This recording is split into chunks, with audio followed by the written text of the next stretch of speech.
Hello student, welcome to our YouTube channel commerce efficiency. आज की class में cover करेंगे concept treatment of closing stock in trial balance.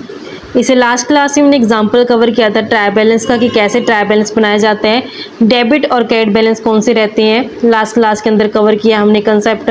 अगर अभी तक आपने लास्ट क्लास ही नहीं देखिए ताकि आपके स्टडी में कंसिस्टेंसी बनी रहे।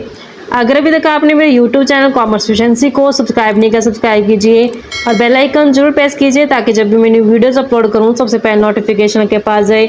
आप वीडियोस को देखकर आपकी स्टडी बूस्ट अप हो। कवर करते हैं concept treatment of closing stock in trial balance.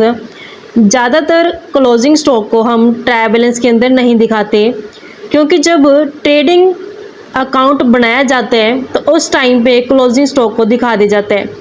लेकिन कुछ केसेस ऐसे होते हैं जहां पे क्लोजिंग स्टॉक को ट्रायल बैलेंस में दिखा सकते हैं। अगर हमने सबसे पहले एडजस्टमेंट एंट्री पास की है तब हम ट्रायल बैलेंस के अंदर क्लोजिंग स्टॉक को दिखा सकते हैं। जैसे क्लोजिंग स्टॉक अकाउंट को डेबिट करेंगे और परचेज अकाउंट को क्रेडिट करेंगे। यहाँ पे जितना क्लोजिंग स्टॉक होता है उतनी अमाउंट से परचेज को कम कर दिया जाता है क्योंकि क्लोजिंग स्टॉक ये वो स्टॉक होता है जो ईयर के एंड तक सेल नहीं हुआ। अकाउंटिंग ईयर क्लोज हो गया लेकिन अभी तक ये माल है जो बेच नहीं पाए तो उसे क्लोजिंग स्टॉक कहते हैं। तो जब ये एडजस्टिंग एंट्री पास की जाती है तो इससे परचेज का बैलेंस कम हो जाता है। तो हम अब इस केस में ट्रायल बैलेंस के अंदर दिखा सकते हैं क्लोजिंग स्टॉक को। और सेकेंड कि अगर ट्रायल बैलेंस बनाया गया है ट्रेडिंग अकाउंट बनाने के बाद, अगर ट्रायल बैलेंस बनाया गया है एडजस्टमेंट एंट्री पास करने के बाद, तो इन केसेस में हम ट्रायल बैलेंस के अंदर जो क्लोजिंग स्टॉक है उसे दिखा सकते हैं। ये एडजस्टमेंट एंट्री हमें ट्रायल बैलेंस बनाने से पहले पास करनी पड़ेगी, तब हम ट्रायल बैलेंस के अंदर क्लोजिंग स्टॉक को दिखा सकते हैं। एग्जाम्पल कवर करते हैं। स्टेटमेंट गिवन है from the following list of balances extracted from the books of Shri Balaji traders prepare trial balance as at 31 March 2014। तो हमारे पास ये बैलेंसेस गिवन है। अब इन बैलेंसेस का यूज करके हमें ट्रायल बैलेंस बनाना है। ट्रायल बैलेंस का फॉर्मेट रहेगा trial balance of Shri Balaji traders as at 31 March 2024।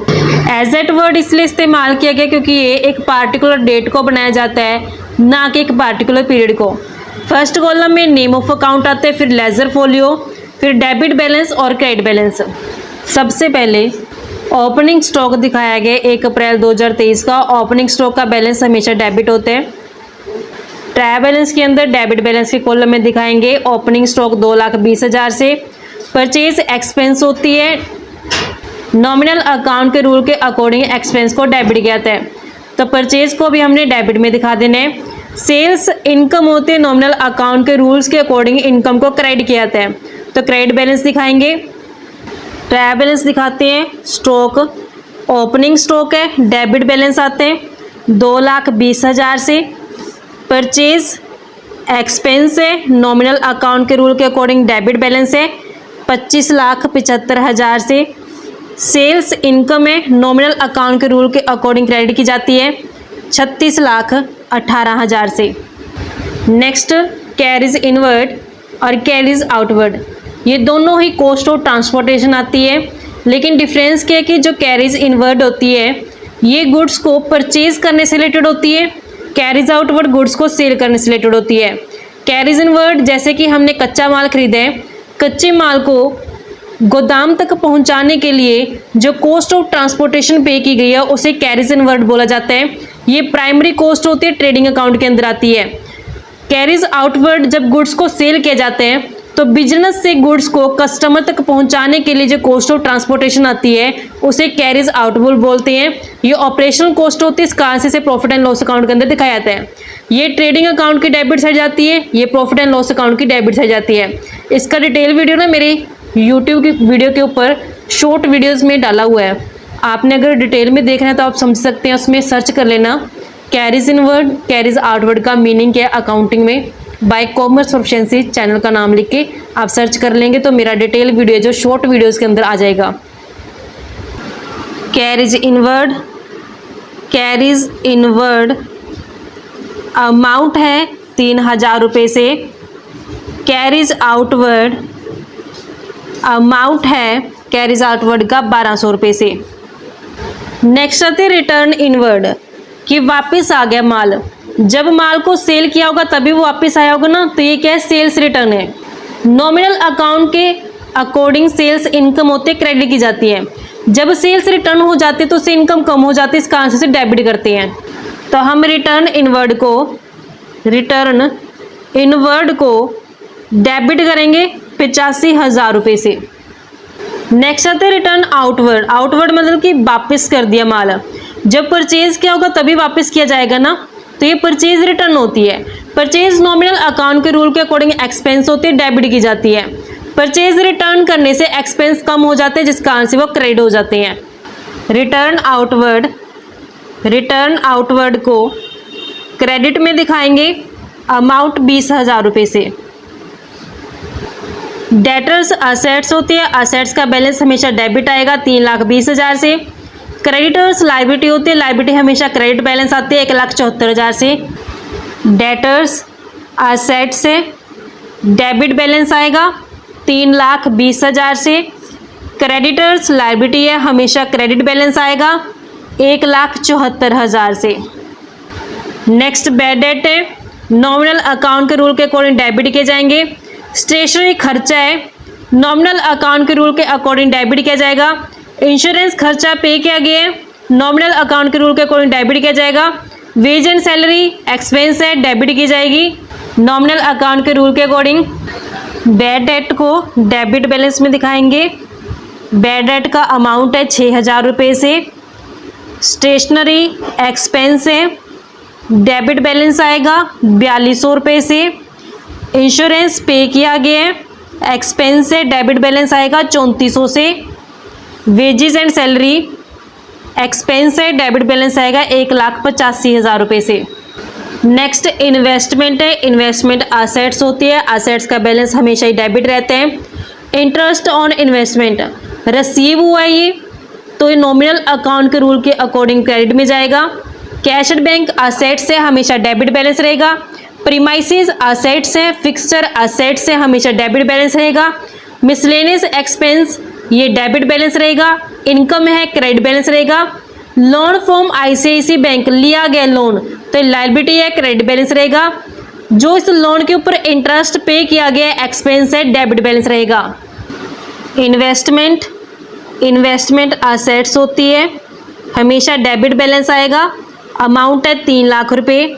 इसी इन्वेस्टमेंट के ऊपर इंटरेस्ट रिसीव हुआ है, interest on investment nominal account के रूल के अकॉर्डिंग क्रेडिट कर देंगे 27,000 रुपये से। Next cash and bank balance है, कैश एंड बैंक असेट्स होती है, हमेशा डेबिट बैलेंस आएगा 12,400 रुपये से। प्रीमाइसेस असेट्स होती है, डेबिट बैलेंस आएगा प्रीमाइसेस का 6 लाख रुपये से। फिक्सचर असेट्स होती हैं, फिक्सचर का डेबिट बैलेंस आएगा 1,40,000 रुपये से। मिसलेनियस एक्सपेंस का हमेशा डेबिट बैलेंस रहते हैं, अमाउंट 5,200 रुपये से। नेक्स्ट आती है मिसलेनियस इनकम का हमेशा ही क्रेडिट बैलेंस रहते हैं, balance 1,400। Loan from ICICI bank loan लिया गया है, लोन फ्रॉम आईसीआईसीआई बैंक लिया गया लोन, लायबिलिटी है, क्रेडिट बैलेंस आएगा 2.5 लाख रुपए। इसी लोन के ऊपर इंटरेस्ट पे किया गया है, इंटरेस्ट ऑन लोन पे किया गया, तो डेबिट बैलेंस में आएगा अमाउंट 30,000 रुपये से। नेक्स्ट कैपिटल है, क्रेडिट बैलेंस आएगा। प्रोप्राइटर विथड्रॉल मतलब कि ड्राइंग की गई है, डेबिट बैलेंस आएगा। कंप्यूटर असेट्स होती है, debit balance. Goodwill assets debit balance. यहाँ पे स्टॉक ऑन 31 मार्च 2024 यानी कि क्लोजिंग स्टॉक है, अगर ये एडजस्टेड नहीं है तो हम इसे ट्रायल बैलेंस के अंदर नहीं दिखाएंगे। अगर ये एडजस्टेड होता तब जाकर के हम इसे ट्रायल बैलेंस के अंदर दिखाते, तो इसे हम अब ट्रायल बैलेंस के अंदर नहीं दिखाएंगे क्योंकि अभी तक ये अकाउंट्स के अंदर नहीं दिखाया गया। इनपुट आईजीएसटी मतलब होता है integrated goods and services tax. Input IGST ये परचेज के टाइम पे किया जाता है, जब गुड्स परचेज की जाती है आउटसाइड स्टेट से उस टाइम पे आईजीएसटी पे किया जाता है। आउटपुट आईजीएसटी कलेक्ट किए जाते हैं, जब गुड्स सेल की जाती है आउटसाइड स्टेट उस केस में ये IGST कलेक्ट किए जाते हैं। इनपुट IGST पे किया गया debit balance, output IGST collect किया गया तो क्रेडिट बैलेंस।